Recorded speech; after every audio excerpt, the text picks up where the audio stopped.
Ils sont bien de retour au Bercail, à la suite de leur libération par les autorités maliennes qui les ont retenus pendant plusieurs mois sur le sol malien pour des incompréhensions alors qu'ils étaient en mission. À leur arrivée à l'aéroport Félix Houphouët-Boigny de Port-Bouilly, la pendule marque 23h45. Les 46 soldats ivoiriens, qui viennent s'ajouter aux 3 autres libérés plus tôt, regagnent ainsi leur pays sain et sauf. Un retour dans l'honneur, vu que c'est leur chef suprême, le président de la République Alassane Ouattara, qui les honore par sa présence à leur accueil. Pour ces soldats, la joie de retrouver leurs familles respectives ainsi que leurs frères d'armes est si grande et les mots pour l'exprimer s'avèrent insuffisants. Nous sommes très heureux et soulagés de retrouver la mère patrie.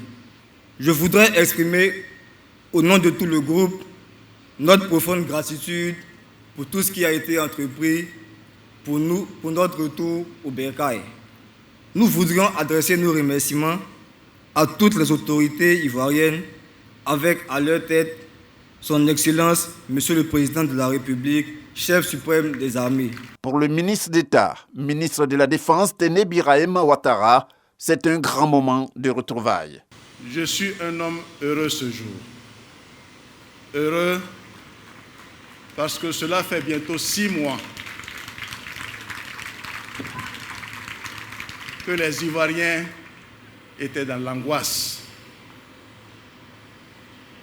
Cela fait 6 mois, bientôt, que des soldats ivoiriens partis au Mali dans le cadre de la recherche de la paix ont été détenus.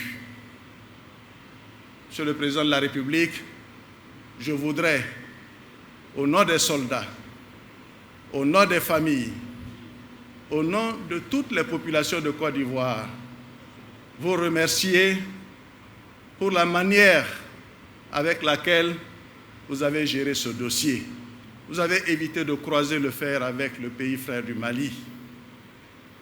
Et en cela, nous avons aujourd'hui ce que nous attendions, la libération de nos soldats. Le président de la République, Alassane Ouattara, pour sa part, signe ce retour de ses soldats comme celui des héros. Mes chers soldats, je voudrais que vous soyez rassurés, que vous n'avez absolument rien à vous reprocher.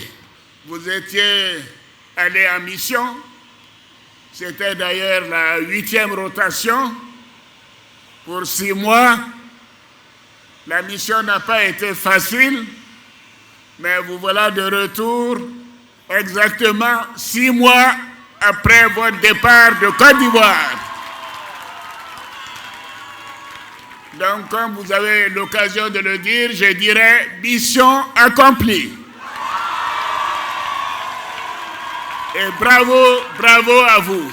C'est sur mes instructions que nos jeunes sont allés au Mali pour apporter la paix à ce pays frère et ami. Et voilà que malheureusement, pour des problèmes administratifs, une terrible incompréhension s'est installée entre nos frères maliens et nous. Aujourd'hui, ils sont de retour. Et je dois dire que ce sont des héros. Bravo à vous, généraux.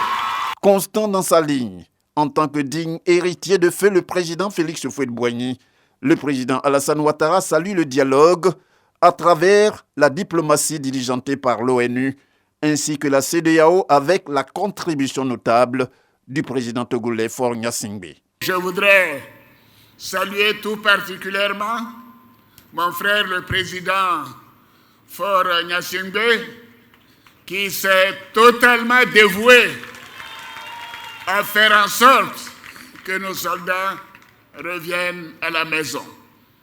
Mais je salue également mon jeune frère, mon fils, le président Ambalo, président en exercice de la CEDEAO, qui n'a ménagé aucun effort pour mobiliser la CEDEAO, l'Union africaine et le monde entier pour le retour de nos soldats en Côte d'Ivoire. Je remercie tous les chefs d'État, non seulement de la sous-région, mais du continent et même au-delà, qui se sont impliqués pour que cette incompréhension soit levée. Je salue bien évidemment le secrétaire général des Nations Unies, qui s'est intéressé au cas de nos soldats et qui a apporté les clarifications nécessaires. Mais voyez-vous, quelles que soient les incompréhensions, les frères arrivent toujours à se comprendre et à se retrouver. Et c'est ce qui s'est passé avec nos frères maliens. En terminant, le président Alassane Ouattara indique que sans dialogue, il n'y a pas de paix. Sans paix, il n'y a pas de développement. Et le développement, pour lui, passe par l'entente parfaite entre les différents États, conformément à la promotion de la coopération qui les lie fortement.